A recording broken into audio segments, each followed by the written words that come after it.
Webb was gone on May 15, 1974. In her first life, May 15, 1974, rural Reedville, Arkansas. Fear seized her like a claw. About a mile from the sticks, 3 miles from Reedville proper, Jonathan Jefferson Reed's old '62 Ford pickup just sat there, a rusting hulk held together with baling wire and a prow. The sun-bleached blue heap hugged the edge of a large circular clearing nearly surrounded by a century of tile and Arkansas pine. Nothing moved. Nothing. Damn truck looked downright abandoned, always did, moving or not.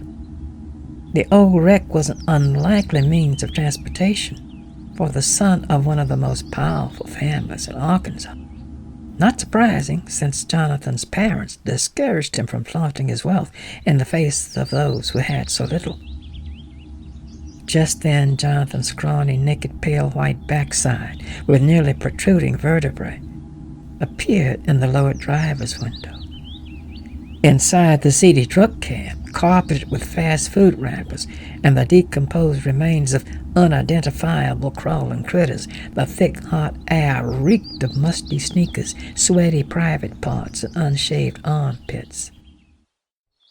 Jonathan kicked open the creaky door and backed himself out onto the parched ground. His wet skin sizzled in the unforgiving heat.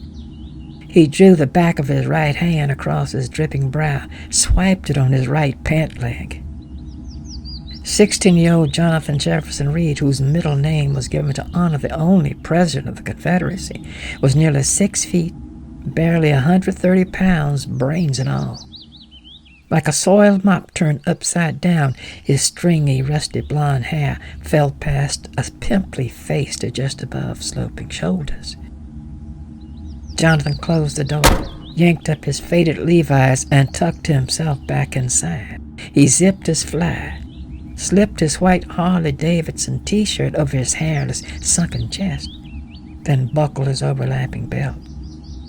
He paused, glanced back at the beautiful sweat-soaked black girl. She sat slouched in the passenger seat, breathing heavily, staring into her lap with vacant eyes. Her bra was in place, but much of her taut, flawless, creamy brown skin was exposed. At 12 years old, Deborah Yvonne Davis had the sweet, innocent face of a young girl, but the fetching body of a woman years older. It was her blessing and her curse, things that escaped her daily awareness. Jonathan stared long and hard, savoring the sight of Deborah. His bowed erection was still at full bore. A look of self-satisfaction covered his pock-marked face. With a cocky swagger, he reached through the open window, touched Deborah's shoulder with unsure fingertips. She flinched, leaned away. Deep frowns etched her glistening brow. Deborah was in complete disarray. With her chin pressed against her chest, she slowly arched her supple back, raised her bare bottom, snaked up her panties, forced down the raised portion of her arctic white summer dress, and lifted its straps to her shoulders. Never did look up.